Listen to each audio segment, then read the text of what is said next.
Real quick, the only ask I could ever have of you guys is to help spread the word so we can help more women lose body fat, build muscle, reach their goals, and feel insanely confident. And the only way we can do that is if you rate, review, and share this podcast.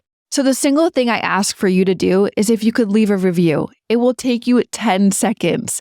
And it will mean the absolute world to me and may change the world of someone else. This is a fabulous process to go through to feel strong and empowered and healthy and fit for the rest of your life. Who wouldn't want that? Hey everyone, welcome back to the Macro Hour. Today, we're super excited to have Philippa Butler joining us here. Philippa is a master of movement, blending, physiotherapy with Pilates and yoga to help women feel their best. She's also the brain behind Precizion, where she's all about empowering through exercise. And with over 30 years in the game, right, Philippa? 30 years. Yeah, I'm afraid so. Well, she's got some incredible insights to share here. So welcome to the show, Philippa. I'm excited that you're here. Thank you, Nikki. I'm really excited to be here with you and your listeners today. Thank you.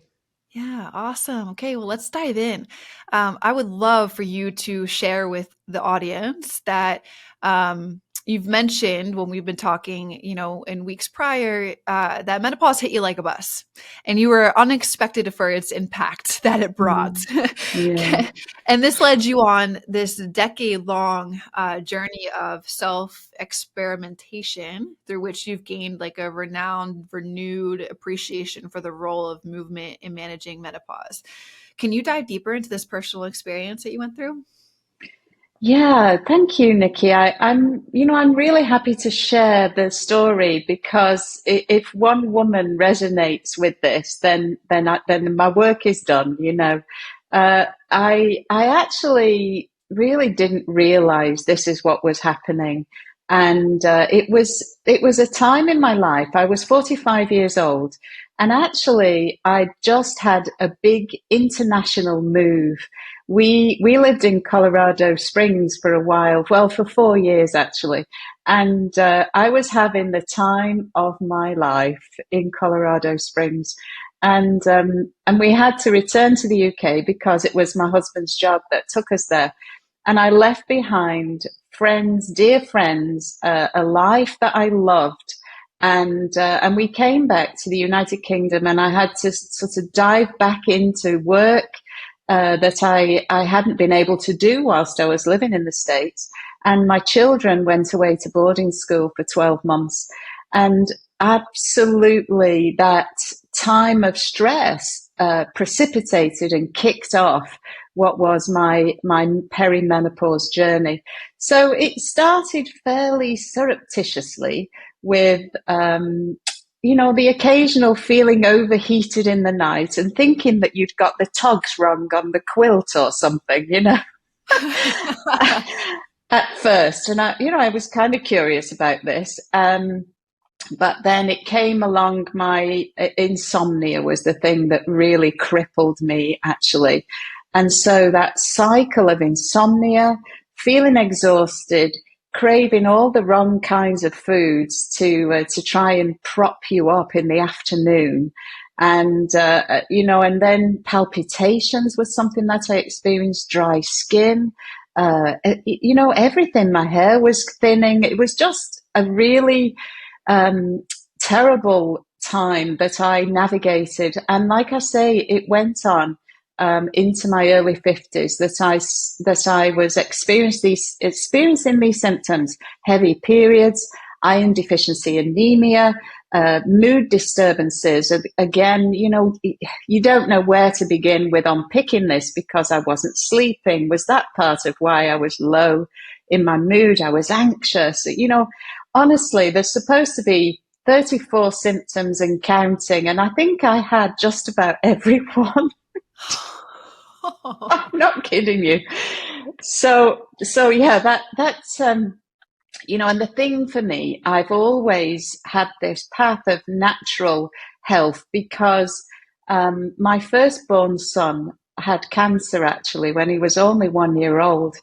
And so at that time, he's now 23 and he's fit as a fiddle, healthy as healthy can be, thank the Lord.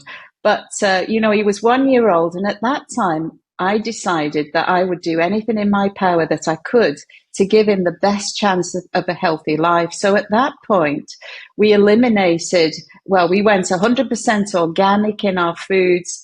We eliminated medication where we could. We use food as medicine, herbal approaches, essential oils, you name it, homeopathy, acupuncture. I did all those things to kind of facilitate this healthy life. And then, how could I forget exercise? That was in with the bricks from them being tiny little tots, riding bicycles, walking on walks with the family, all of this. So I kind of had this preconceived idea that that I had to sort of weather this storm somehow naturally. And it just wasn't working. I have to tell you, it really wasn't. So that precipitated me on this journey of discovering, menopause. What is it? And what's happening in a woman's body when we're experiencing these symptoms? And what kinds of things can we do to really to make this transition as smooth as it possibly can be?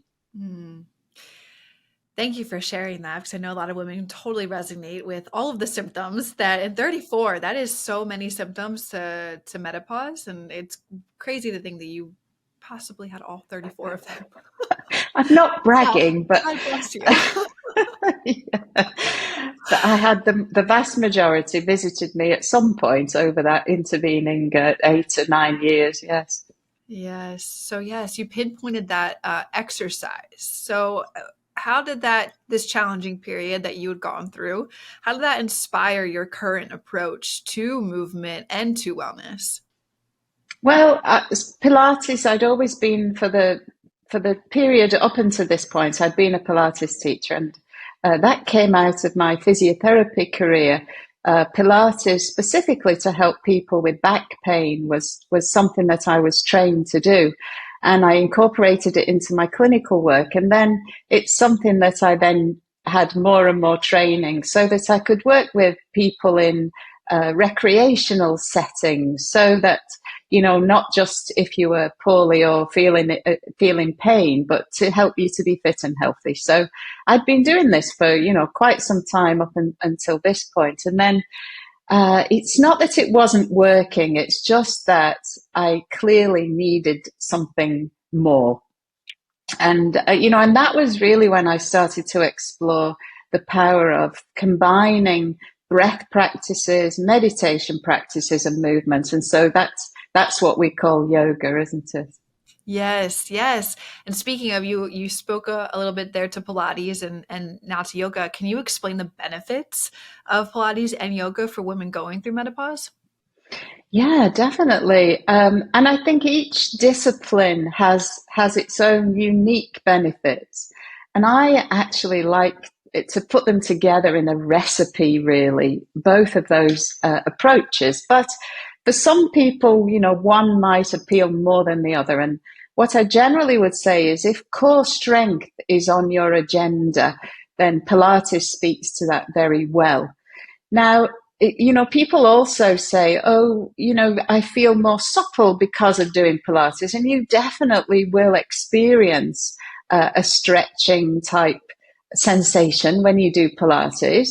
It also is a very mindful movement practice. So, the idea that you spend an hour you do if you do it with me anyway, doing Pilates, you can't think about anything else. You're so immersed in this mind body practice, that making these mind body connections so deep that you just can't think of anything else. So it is a real stress. It can really help women manage stressful experiences. So Pilates does have a lot to offer in a holistic sense, but and breathing is in with Pilates, but yoga has a slightly more expanded repertoire, shall we say, of breathing practices that we can that we can use to different ends.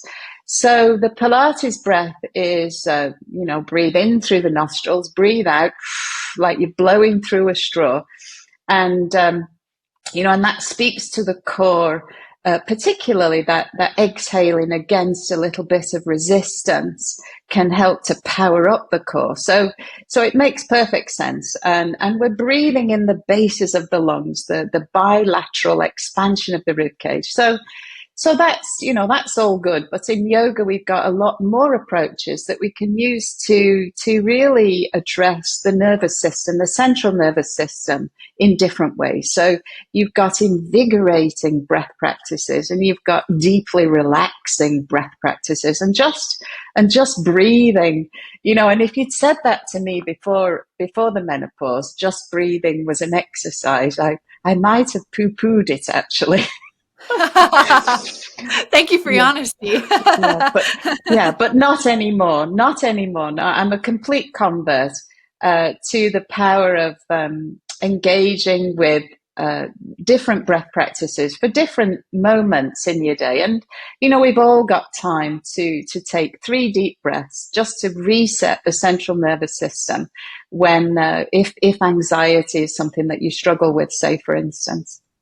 Yes. Oh, and I want to go back really quick to the mention that you just spoke to about Pilates and stretches. So I shared with you, we had just got wrapped up doing your podcast, and I shared with you that I had tried Pilates for the first time. I can't believe this. It's been 9 years of my journey, and I'm just entering into Pilates world.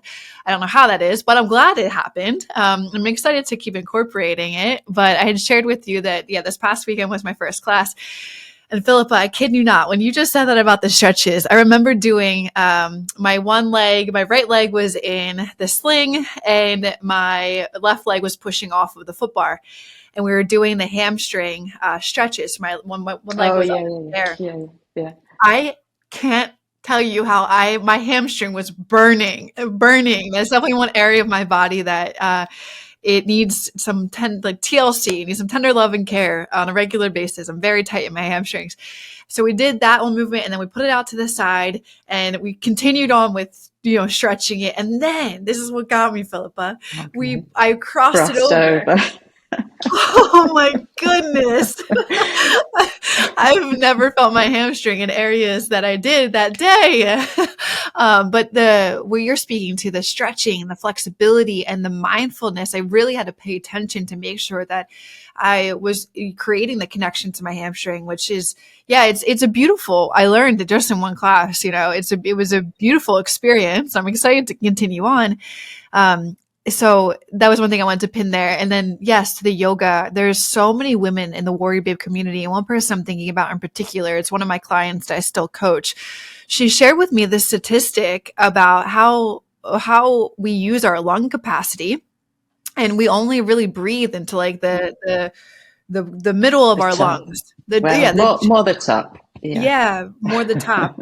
And we never get to thank you for correcting me. And we never get to the depths of the lungs. So to what you were just sharing, that was something that popped in my brain was the deep breathing, the yoga experience, the breath work even. It's so important for not just important for everyone, but especially as you age and go through your later years to really get into the depths of the lungs to create that. Yeah. But I mean, they talk about the fact that so many people have dysfunctional breathing, and it's not even that we're not making the most of it. It is that some of the breathing practices that we adopt probably because of our sedentary lifestyles, breath holding that we do when we sit concentrating at computers, it really can be counterproductive for our health. And, and we're talking about exercise, and so you need oxygen. And if we're not breathing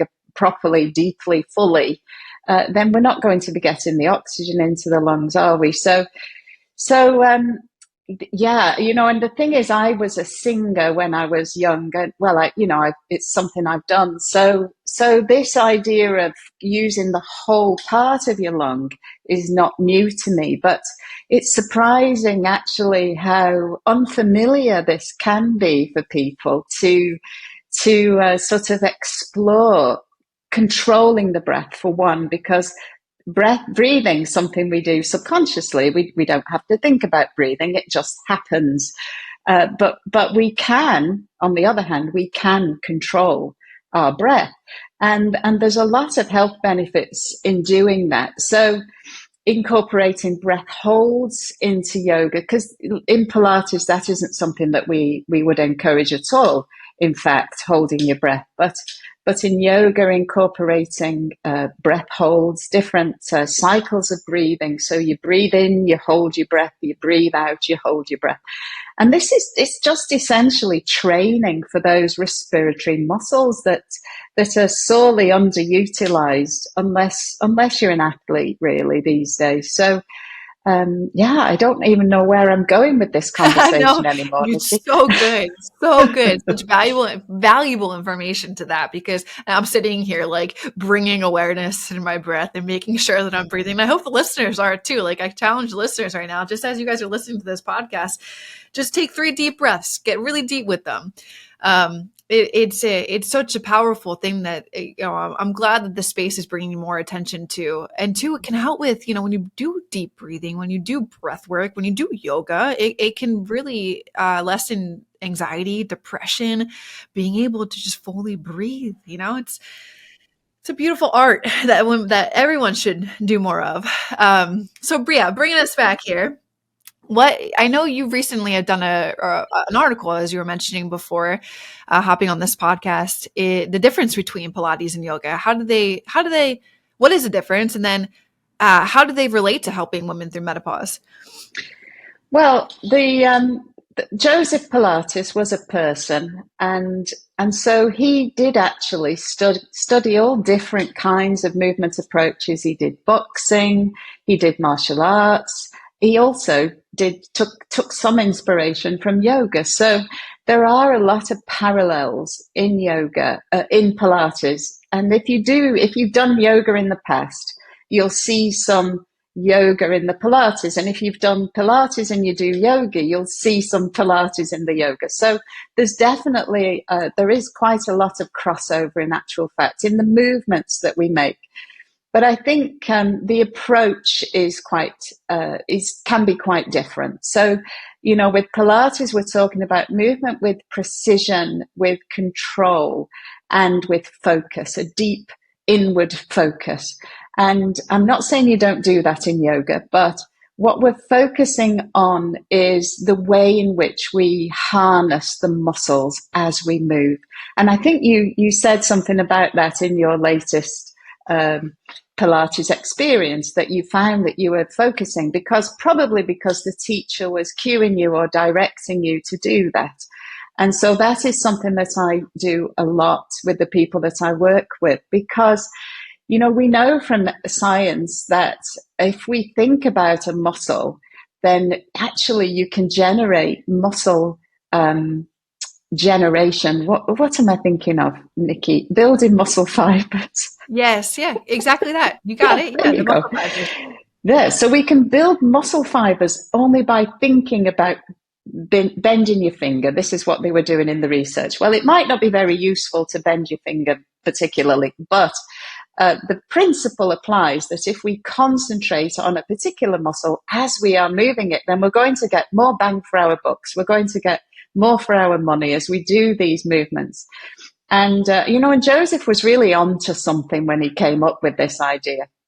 And I think, what I think about the Pilates principles, the breath is one of them, the breathing, the basal expansion of the rib cage that he advocates, and then this core connection that he is really what defines Pilates above other things, is the notion that we engage those deep abdominal muscles with our mind muscle connection as we go through the Pilates repertoire. And of course, the repertoire is designed to really speak to the core in every movement that we make. And I say this, so today we're focusing on the upper body, or this week we're focusing on the lower part of the body, but the core is in everything. And I say that every week because it is. So that's, that's Pilates, I think, in a nutshell. And then when it comes to yoga, I mean, this is a centuries old wisdom that we share when we teach yoga. And I'm really only scratching the surface because, like I said to you, I came to yoga much later in my fitness journey, in my sort of mid to late 40s. And so I've only been a yoga teacher for about 3 years now, and practicing for a little bit longer. And there's so much for me to still be learning. But the tradition, the wisdom has been passed down through the centuries by different. The writings are ancient. If you can delve into the writings about yoga. But for me, as a physiotherapist, what I really speak to is the movement more than the sort of underlying philosophy, if you like. I appreciate the power of the mind piece of the puzzle, which is meditation, and I appreciate the different breath practices. But for me, it's really, as much as anything, it's about harnessing the power of the body to maybe connect with energy channels in the body, with the movements that we make. So that's something that we talk about in yoga. The idea that we can do a movement that gives us an uplifting sensation in our psyche. So movements where we open the chest, they're inevitably going to make us feel uplifted. And so, you can really shift the mind with these movements. And that's something that I use in the yoga that I teach. Oh, I love that. That's very insightful. I didn't think about it and the difference between the two like that before. Now I know people are listening to this right now, and for someone that's looking to start incorporating Pilates or yoga into their routine, especially if they're navigating, experiencing symptoms, going through, or even post-menopause. What's some foundational advice that you can give the listeners to like getting started and starting to incorporate it into a routine? Well, the thing for me, I'm a bit of a perfectionist, I'm afraid. Oh, So, learning something new about you. yeah. So, for me, how we move really matters. And I know that matters never more than when we incorporate load. So, when we incorporate load, whether it's, like you say, dumbbells, barbells, or body weight, these things matter.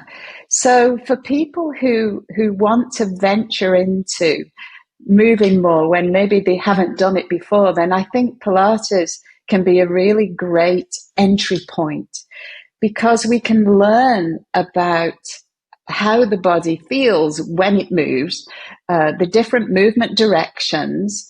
And also at the heart of all of that, we've got the core activation. And so that stability that comes from having the core switched on with every movement that we make, and moving at a relatively slow, measured pace in the first instance as well, so that you're not throwing yourself about in a crazy fashion.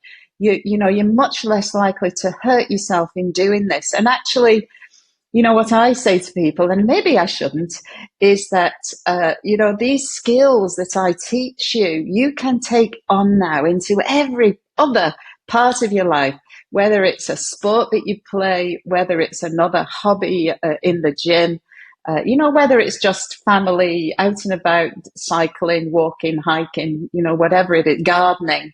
These skills, this ability to really connect with what your body feels like, how it should feel when it's doing it properly. What I mean?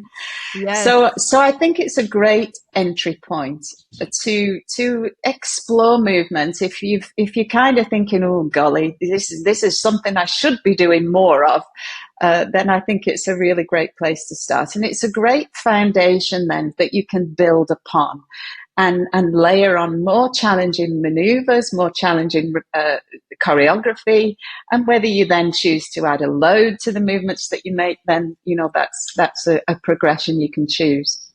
Amazing. Good. That's a good start for people to incorporate. Now, how about on the flip side? I'm thinking really this is a question for me. And I'm like, I have an expert in front of me, so I want to pick your brain. But also I know there's some women that are listening to this that are inside of WarriorBabe that have been strength training for years and years.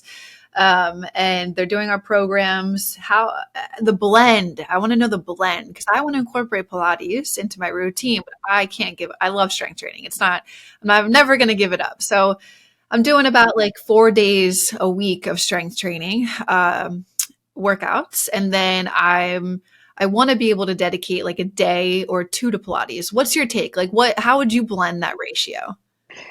Well, I definitely would do one day of Pilates in a week. And you might spread your week over 10 days, so that, because I know that the idea of something every week for some people can be a bit, too much. But I do strength training twice a week. But I always incorporate that strength element into the Pilates and the yoga that I teach. And I teach 7 hours of Pilates every week. So that's quite a bit of Pilates that I'm doing that right there. You're not doing the actual class, though. You're just the instructor, right? Okay. No, I do the classes. I Oh, actually do the wow. classes. Yeah. Go, Philippa. So yeah. So then strength training, 4 days. If you're doing 4 days strength training, I like the idea of one day of Pilates and one day of yoga because you're going to get the particularly with the reformer Pilates, which is what you're talking about. Now, I am reformer certified. I've got a reformer here in my house that I work on with people who come to visit me in person. And I know, Nikki, you won't be coming to visit me in person because we're I on the would other side. love to come to the UK. That would be an adventure. Well, you'd be Yes. very welcome. You'd be very welcome.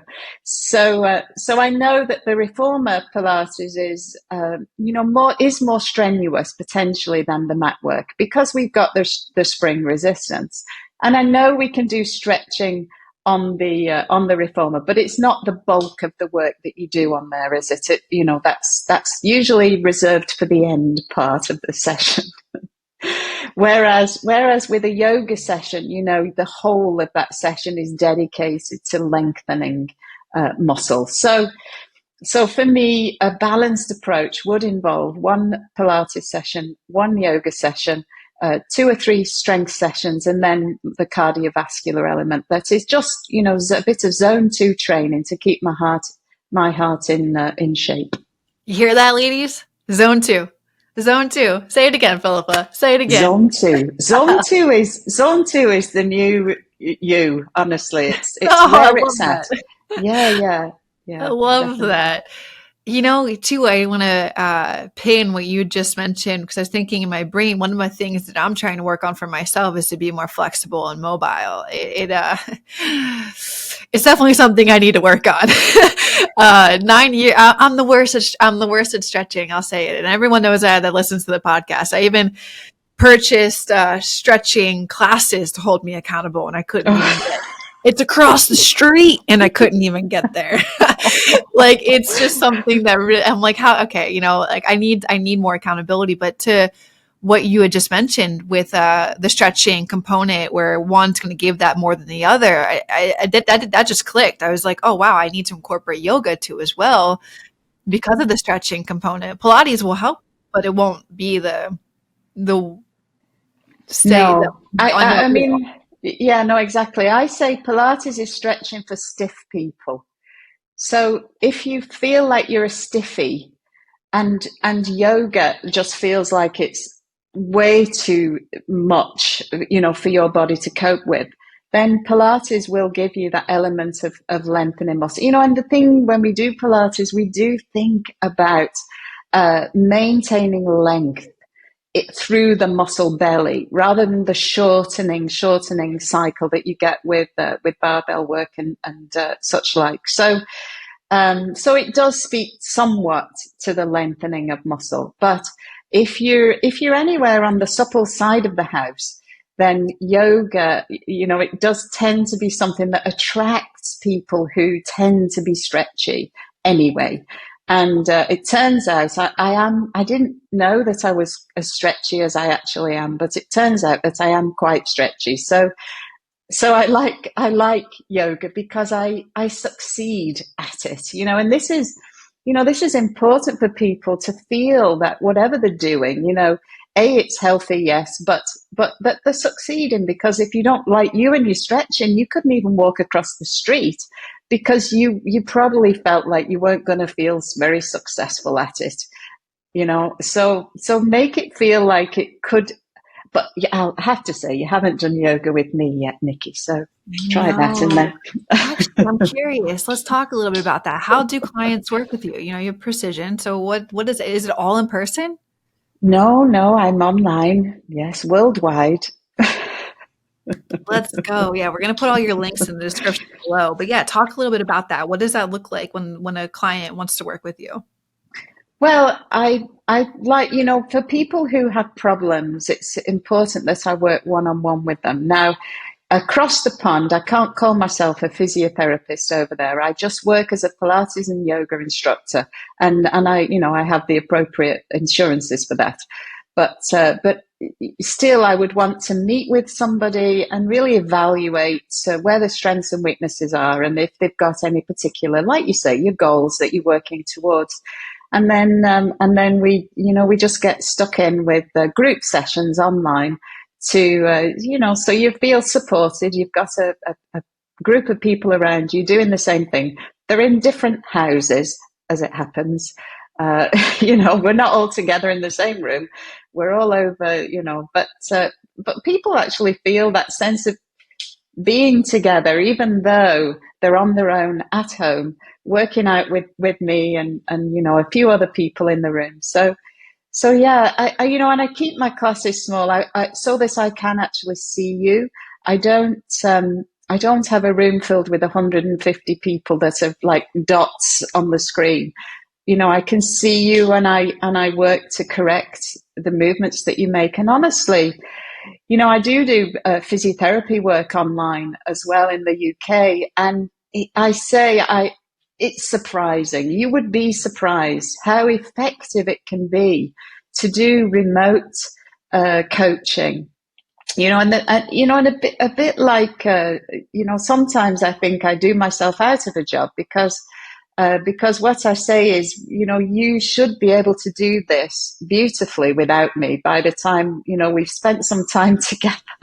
No, you know what that is? That's a really good teacher and coach. Oh, That's what we okay. say at WarriorBabe too. We want people to be with us for 2, 3 years because that's what it takes to get results and build muscle.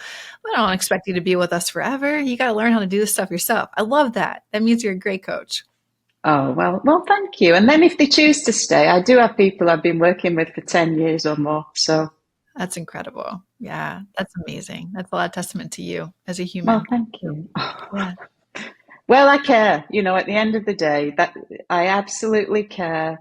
Yeah, it really is. You're a nurse by training, and we've worked with people and seen the sticky end of things, and we know that that's not fun at all for people. So for me, this menopause, I was going to say rampage. That's probably the menopause mission that I am on is to really help people to just have this quality of life till forevermore. And Pilates for me is a really great foundation that you can build on and grow and explore new hobbies, new approaches, and not hurt yourself, as less likely to hurt yourself.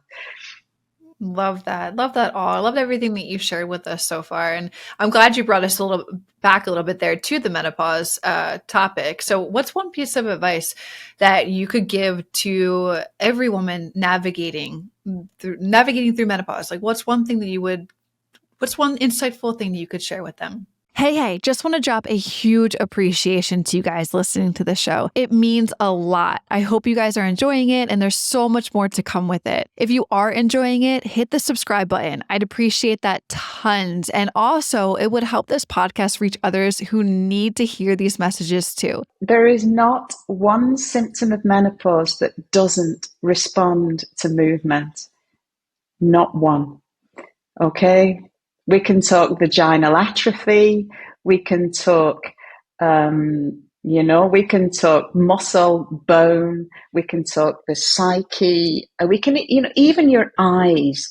Retinal damage. It's gone out of my head. I did a podcast with an ophthalmologist, and it's actually exercising regularly decreases our risk of getting that macular degeneration and losing our sight as we get older. So, there is not one of these physical, the thing that the biohackers are all trying to hack.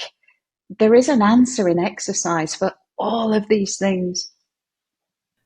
You gave me full body chills by just sharing that little, like even the eyes, exercise and movement can help even the eyes as you age. Oh, that gave me full body chills. Yeah, it's and the biohacking. Yeah, you can do all the red light, you can do all the cold plunges, the red light therapy, the infrared saunas, but like you still got to incorporate movement. You got to incorporate. It's a shortcut. They're trying to find a shortcut, and honestly, they're really okay. There might be shortcuts, but why not? This is a fabulous process to go through to feel strong and empowered and healthy and fit for the rest of your life. Who wouldn't want that?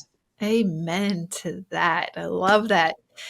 Okay, so as we close down our conversation today, what can you tell us about one habit or practice, maybe habit, since we've talked about many practices throughout today with exercise and movement, one habit that every woman should incorporate into their daily routine for better health and better well-being during and during, and after menopause? One habit. Well, the thing that I really value as a physiotherapist is the idea that we put our joints through the full range of movement at least once every day. So we can think, and this doesn't have to take very long, but thinking from top to toe, starting with your neck, all the movements that your neck should be able to make. Do them in the morning. Are we talking like some head circles? Well, we're not talking head circles as it happens. We're talking pure anatomical movements. So if you think of your neck, the pure anatomical movements, turning your head from side to side, and you'd be surprised how you don't necessarily do that every day. Yeah, I was just thinking that. I was like, I can't tell you the last time that I actually just did that. Tipping the ear to the shoulder. So you tip the ear to the shoulder and then go the other way. You're quite good at that.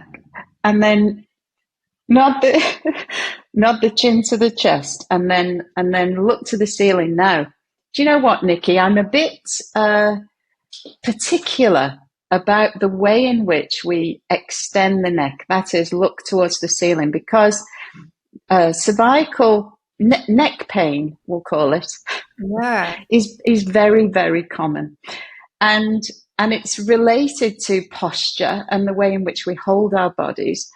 And actually, that's part of why I love Pilates, because it really does help us to stand up straight. It helps us to understand what that feels like and to try and do it without realizing all day, every day. And so extension of the neck, the temptation is to tilt the skull on your neck, when really we should be thinking about extension coming from the bottom of the neck to the base of the skull. So each vertebra in turn is sharing that movement experience. So you can think of moving from the bottom of your neck to the base of your skull, bone by bone by bone, and not just tipping the head. There you go. Not just tipping the head on the neck. Now, wow. Yeah. So there's a lot of nuances in the movements that I that I speak to and I teach people to understand and incorporate into quick, simple routines that they can do. And then we move on to the shoulder girdle, the shoulders, the elbows, the wrists, the hands, the fingers, and so on, so that we are giving the body just every opportunity to perform at its best. And the first thing, we need to be able to move those joints.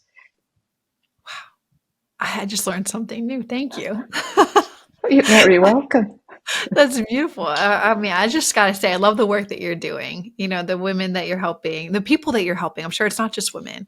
No, it isn't. No. Yeah, keep at it. I work with a lot of couples, actually, and I think this is something that, couples who work out together, there's a saying, isn't there? Stay together. Yes, I love it. And my husband, finally, after quite a long time, is now a Pilates and Yoga enthusiast, and it's like it was his idea all along, which clearly it wasn't. But anyway, I'll let him have that one. Let him have that. Yeah. Amazing. This has been such a great conversation. For everybody that's kind of like nodding along and thinking like, okay, I need a little bit of Philippa in my life, where can they find you? Well, online, www.precizion.co.uk. That's my website, and there's everything you could wish to know there. The articles that I write, and the classes, and you can consult with me online if you wanted to from that platform. Incredible. I'll put all that. Thank you. I'll put all of that information in the description below too for you.